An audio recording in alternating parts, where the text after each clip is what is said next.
Hello friend, NBK GS classes में आपका स्वागत है। जैसा कि फर्स्ट वीडियो में मैंने बताया था कि BPSC PT point of view से हिस्ट्री काफ़ी इंपॉर्टेंट है। इससे लगभग 25 से 40 क्वेश्चन पूछे जा सकते हैं। इसी को ध्यान में रखते हुए हमने जो जो भारत का स्वतंत्रता संग्राम है उससे मैंने वीडियो बनाना स्टार्ट किया है। ये मेरा हिस्ट्री पे फर्स्ट वीडियो है जो कि मैंने 1857 का जो विद्रोह है उससे शुरुआत मैंने की है। 1857 के विद्रोह के कई कारण थे। इसमें राजनीतिक कारण, सैनिक कारण, आर्थिक कारण एवं तात्कालिक कारण थे। आर्थिक कारण में देखते हैं कि जो ब्रिटिश गवर्नमेंट की जो पॉलिसी थी, भूला जश्न लगान की नीति थी, देसी राजवाड़ों पर उनका नियंत्रण हो रहा था, सैनिकों के साथ जो भेदभाव हो रहा था। 1856 में अवध पे को जबरदस्ती हथियार लिया गया था जिससे कि उन्होंने के जो सैनिक थे काफ़ी क्षुब्ध थे। तो इससे हम देखते हैं कि 1857 का जो विद्रोह हुआ उसमें अवध के सैनिक काफ़ी बढ़ चढ़ के हिस्सा लिया। तात्कालिक कारण जो इंस्टेंट रीजन था उसमें माना जाता है कि जो पुराने लोहे वाली जो ब्रॉन बेस बंदूक के जगह पे नई एनफील्ड लाइफर का प्रयोग किया गया। इसमें चिकनाई लगे कारतूसों को दांतों से काट के हटाना पड़ता था। ऐसी अफवाह फैली कि जो कारतूस है उसमें सुअर और गोमांस की चर्बी होती है, जिससे कि हिंदू और मुस्लिम दोनों नाराज हुए। उनका मानना था कि अंग्रेज लोग जानबूझ के उनके धर्म को भ्रष्ट कर रहे हैं। जो 1857 का विद्रोह होता है, स्टार्ट होता है, वो है 28 फरवरी 1857 को। बहरामपुर के सैनिकों ने इन कारतूसों का प्रयोग करने से इनकार कर दिया।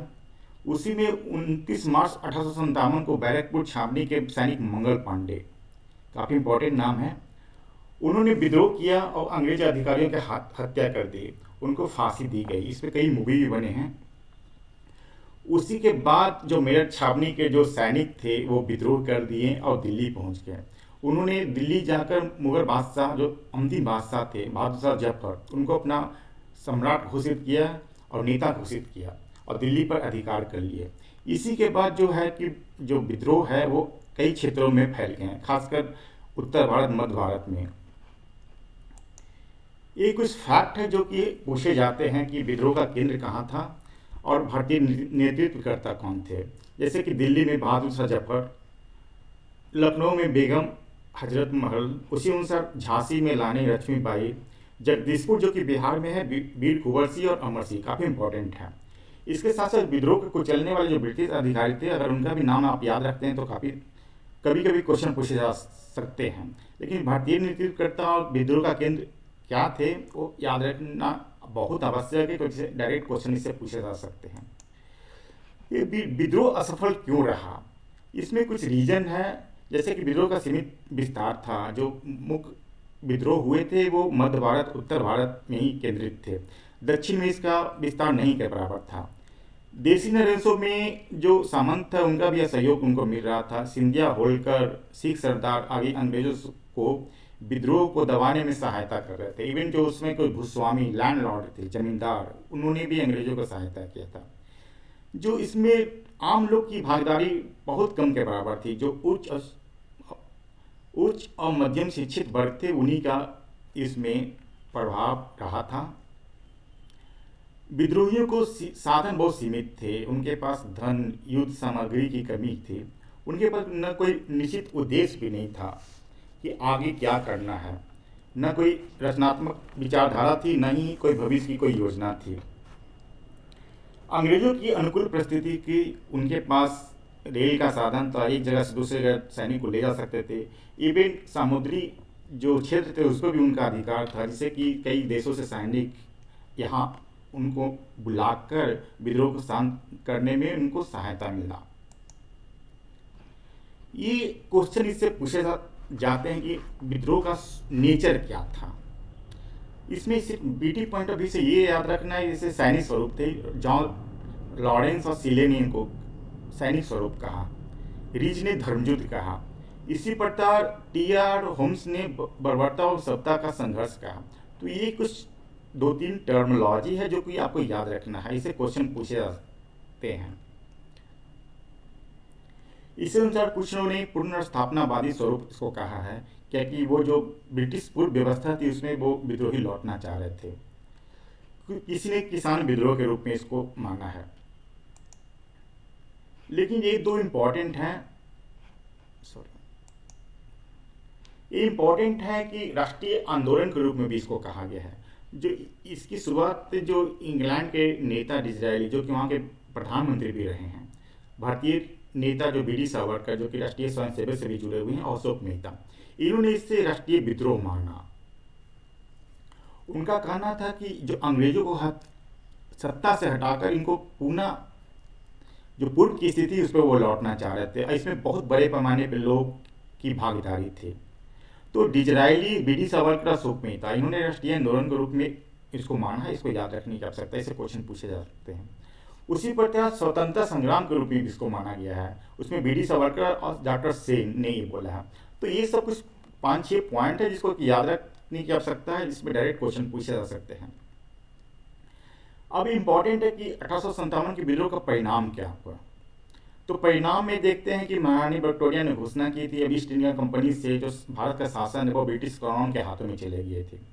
जो लॉर्ड कैनिंग जो उनके गवर्नर जनरल थे, उनको वायसराय कहा गया और सबसे सर्वोच्च अधिकारी उनको बनाया गया। उसी अनुसार बोर्ड ऑफ कंट्रोल को समाप्त किया गया, भारत मंत्री के नए पद का सृजन किया गया और भारत सचिव को सलाह देने के लिए 15 सदस्यीय इंडियन काउंसिल का गठन किया गया। तो ये भारत मंत्री का पद, बोर्ड ऑफ कंट्रोल, 15 सदस्यीय टीम, भारत सचिव को सहायता देने के लिए, सब कुछ टर्म है, उसको याद रखने की आवश्यकता है। इसमें क्वेश्चन आते हैं। उसी अनुसार भारतीय विधान परिषद अधिनियम 1861 पारित हुआ। तो जो एक्ट हम जो पीपीटी बनाएंगे उसमें हम इसकी चर्चा करेंगे। अगर हम सैनिक व्यवस्था में परिवर्तन देखते हैं तो इसमें देखते हैं कि सैनिकों के पुनर्गठन के लिए एक पील कमीशन की नियुक्ति है। उनका रिकमेंडेशन के आधार पे जो यूरोपियन की संख्या थी उनको बढ़ाया गया और भारतीयों की सैनिकों की संख्या को घटाया गया। उस अनुसार जो सैनिक वर्ग थे उनको 2 कैटेगरी में बांटा गया। जो जिन लोगों ने अंग्रेजों को विद्रोह को दबाने में सहायता की थी, जैसे सिख, गोरखा, पठान, उनको सैनिक वर्ग कहा गया। और जिन वर्गों ने विद्रोह का साथ दिया था, विद्रोह में बढ़ चढ़ कर भाग लिया था, जैसे कि अवध, बिहार, मध्य भारत के जो सैनिक थे, उनको गैर सैनिक कहा गया। उसी उनका जो रेशियो था उसको चेंज किया गया। जैसे कि हम लोग देखते हैं कि बंगाल प्रेसिडेंसी में यूरोपियन भारतीय का अनुपात 1:2 रखा गया। इस उनका जो मेन पोस्ट थे, साथ साथ जो मेन तो खाना वगैरह था, जो मेन पोस्ट था वो यूरोपियन के लिए संरक्षण में दे दिया गया। ये देसी रियासतों के प्रति नीति देखते हैं तो इसमें एक विद्रोह का बहुत बड़ा रीजन था, क्योंकि देसी राजवाड़ों पे उनका अंग्रेजों का नियंत्रण बढ़ता जा रहा था। 1856 में अवध का विलय होता है, रानी लक्ष्मीबाई को गोद लेने का जो अधिकार से वंचित किया जाता है, ये सब रीजन था। तो इसके बाद जो अधीनस्थ संघ की नीति की गई, जिसमें दोनों की एक तरह की मित्रता की भावना, दोनों को समान वर्ग के रूप में माना गया। देसी रियासतों को उत्तराधिकारी गोद लेने का अधिकार को मान्यता दे दी गई। 1876 में घोषणा की गई कि भारत की जो रानी विक्टोरिया है जो भारत की महारानी का रहेगी, यानी ओवरऑल जो सत्ता था वो ब्रिटिशों के हाथ में चला गया, वहाँ के महारानी के पास। सार्वजनिक सेवाओं के प्रति भी परिवर्तन हम लोग देखने को मिलता है। जो सिविल सर्विस परीक्षा था उसमें उसकी जो आयु थी वो 23 से घटाकर 22 की कर दी गई, बहुत कड़ा किया गया। इसके साथ साथ 1 वर्ष के प्रोबेशन पे इंग्लैंड में रहना आवश्यक था। जितने भी मेन डिपार्टमेंट थे और जो अच्छी सैलरी की जो पोस्ट था वो ब्रिटिश या यूरोपियन के लिए सुरक्षित रखा गया।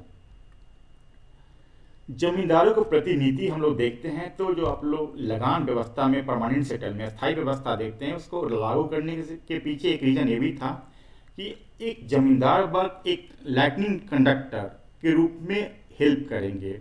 अगर कोई भी विद्रोह, अशांति या कुछ गुस्सा लोगों के बीच में होता है तो उसको दबाने में वो सहायता करेंगे। यही नीति यहाँ भी लागू की गई। जमींदारी भूस्वामी जो थे उनके प्रति मित्रता बढ़ाया गया। समाज सुधार के प्रति नीति देखते हैं कि जो सती प्रथा उन्मूलन था, विधवा पुनर्विवाह का, शिशु हत्या थे, ये सब जो काम थे कुछ अंग्रेजों के द्वारा ये मानवतावादी दृष्टिकोण से काफ़ी अच्छे काम थे। लेकिन भारतीयों को ये लगता था कि उनके धर्म में इनके द्वारा हस्तक्षेप किया जा रहा था, इसलिए उन लोगों ने भी विद्रोह में का एक रीजन था। अगर बीपीएससी की पीडी दे रहे हैं तो उसके लिए जो बिहार में जो कुछ क्या क्या हुआ वो तथ्य याद रखने की आवश्यकता है, क्योंकि इससे डायरेक्ट क्वेश्चन आ सकते हैं। 3 जुलाई 1857 को पटना पटना सिटी में एक पुस्तक विक्रेता थे पीर अली, उनके द्वारा विद्रोह किया गया। वो विद्रोह में उन्होंने काफ़ी बढ़ चढ़ के भाग लिया था, उन्होंने काफ़ी धैर्यपूर्वक अंग्रेजों का सामना किया था। बाद में पीर अली को बंदी बनाकर फांसी दी गई। जो कमिश्नर टेरर जिन्होंने विद्रोह का दमन किया था, उन्होंने अपनी बाद में अपनी पुस्तक के आवर क्राइसिस में लिखा था कि पीर अली ने काफ़ी धैर्य एवं काफ़ी हिम्मत के साथ युद्ध में सामना किया। 25 जुलाई 1857 को मुजफ्फरपुर के कुछ अंग्रेज असंतुष्ट सैनिक ने 25 जुलाई 1857 को कुछ असंतुष्ट सैनिक जो कि मुजफ्फरपुर के थे, अंग्रेज अधिकारियों की हत्या कर दी। उसी दिन दानापुर के 3 रेजिमेंटों ने भी विद्रोह किया। उन लोग शाहाबाद जाकर जगदीशपुर के जमींदार बाबू कुंवर सिंह, जो कि 1857 में काफ़ी प्रभावी भूमिका निभाई, वहाँ पे जाकर उन्होंने विद्रोह प्रारंभ किया। कुंवर सिंह ने उसके बाद आला नगर पे, आरा जो भोजपुर है, आरा पे अधिकार कर लिया। लेकिन कहा जाता है कि अधिकार करने के बाद भी उन्होंने किसी यूरोपियन की हत्या नहीं की थी। उस समय 1857 का विद्रोह काफ़ी फैलता जा रहा था। बाबू कुंवर सिंह ने भी सोचा कि जो और नेतृत्व करता है और क्षेत्र में जो लड़ रहे हैं उनके साथ मिलके एक संगठित रूप में अंग्रेजों का सामना किया जाए। इसी कारण वो वहाँ से वो मिर्जापुर होते हुए कालपी पहुँचे। वहाँ पे कुंवर सिंह ने तात्या तोपे, जो कि नाना साहब के सेनापति थे, उनसे संपर्क किया। वहाँ से वो लखनऊ गए। उसके बाद उनके साथ मिलके वो आजमगढ़ में अंग्रेजों को पराजित भी किया है। कहा जाता है कि बलिया के समीप जब वहाँ से वो लौट रहे थे अंग्रेजों को हराकर, तो वो कैप्टन ली ग्रांट से उनके सामना हुआ और उनको पूरी तरह से पराजित किया। लेकिन अनफॉर्चुनेट वो उस युद्ध में घायल हो गए और 2 दिन बाद ही उनकी मृत्यु हो गई घायल होने के बाद। इसके बाद इस संघर्ष को उनके भाई अमर सिंह ने आगे बढ़ाया और शाहाबाद क्षेत्र पर उनका नियंत्रण बना रहा। कहा जाता कि महारानी विक्टोरिया ने उस समय एक घोषणा की थी कि जितने भी विद्रोही नेता हैं वो उनको क्षमा दे दी जाएगी, लेकिन फिर भी अमर सिंह को बंदी बनाया गया और उनको जेल में डाला गया। ये कुछ फैक्ट है जो कि 1857 से जो क्वेश्चन होंगे वो पूछे जा सकते हैं। इसके साथ साथ मैं इस पे पूरा मॉडर्न इंडिया को कवर करने के लिए 8 से 10 वीडियो बनाऊंगा। इसलिए आप चाहते हैं कि सभी वीडियो आपको मिले, तो इसलिए काइंडली इस चैनल को सब्सक्राइब कर लीजिए। धन्यवाद।